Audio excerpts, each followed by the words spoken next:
frères, rentrer dans Rosh Hashanah et nous savons que le Baal Shem Tov HaKadosh a dévoilé l'importance fondamentale de voyager chez les tzadikim, voyager chez le tzadik le jour de Rosh Hashanah.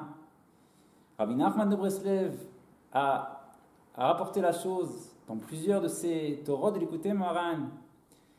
Et bien sûr, la chose cette année est difficile, mais nous allons expliquer aujourd'hui, Bezrat Hashem, que l'essentiel du voyage qui nous concerne à nous, qui est demandé de chacun de nous le jour de Rosh Hashanah, c'est de voyager chez le tzaddik, de voyager de là, dans sa pensée.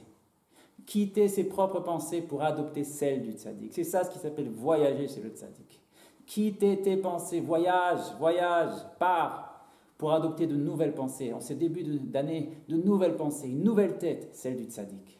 Et c'est là le sens de ces simanim, de ces signes que nous allons manger le soir de Rosh Hashanah. Les soirs de Rosh Hashanah, nous allons manger la pomme dans le miel, nous allons manger la date, nous allons manger chacun selon ses traditions. Quel est le fond, quelle est la chose que nous devons intérioriser au moment où nous mangeons ces choses-là? Nous disent nos sages, pourquoi faut-il manger ces signes-là? Parce que si tu manges quelque chose qui comme ça, ce sera bon signe pour toute l'année. Si tu manges quelque chose comme ci, ce sera bon signe pour toute l'année. Si tu manges de la carotte, ça va vers effacer les décrets.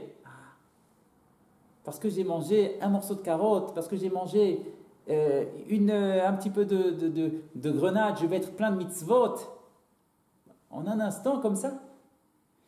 Tout l'esprit de cette cérémonie des simanim, c'est justement de nous redonner la conscience de la grandeur de nos gestes, de la grandeur de l'impact qu'ont nos gestes. Oui, si tu manges telle chose, c'est bon signe pour toute l'année, ça va t'apporter. Si tu manges des noix, noix, ça a la même valeur numérique en hébreu que chet, ne mange pas de noix. Interdit de manger des noix. Alors, si je mange une noix, qu'est-ce que ça fait? Ça fait.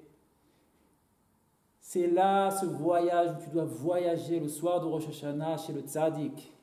Parce que toi, tel que tu penses, tel que tu conçois les choses, là où tu es aujourd'hui, tu penses que ce que tu fais, ça n'influe pas. Viens le tzaddik et te dit, viens chez moi, voyage, change de pensée, prends la mienne. Tu influes. Tu manges ça, ça change comme ça. Tu manges ça, ça change comme ça. Oui, chaque geste influe. Chacun de tes gestes compte dans la création. Voyage chez moi. Voyage dans la pensée. Adopte mes pensées.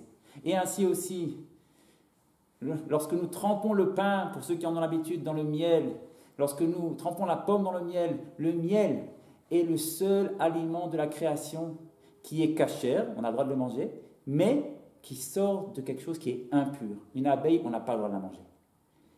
Qu'est-ce que vient nous dire ce message-là, de justement manger du miel le soir de Pessah, le soir de Rosh Hashanah, tremper le pain dans le miel?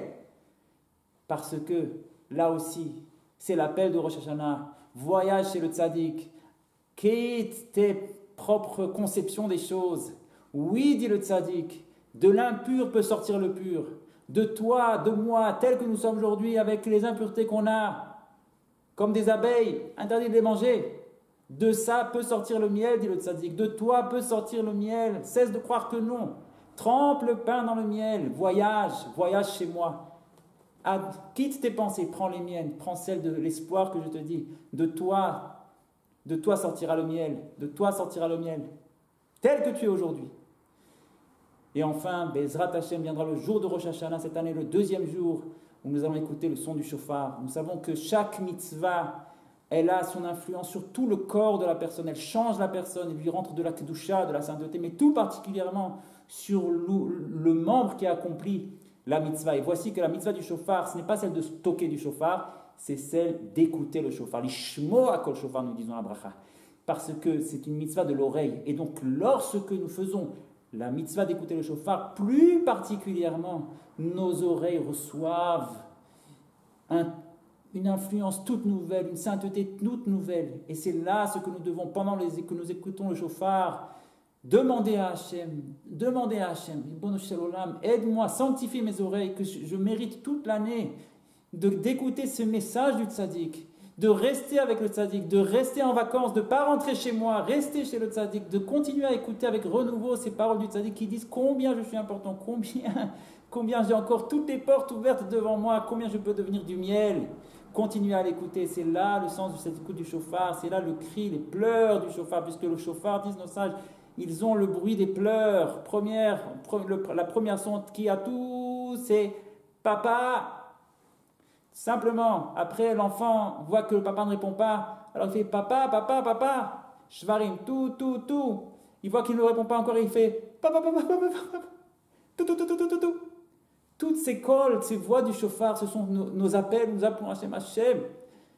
Fais-moi, cette année-là, écouter, fais-moi t'entendre, écouter la voix des tzadikim, écouter qui je suis, ne me laisse pas dormir.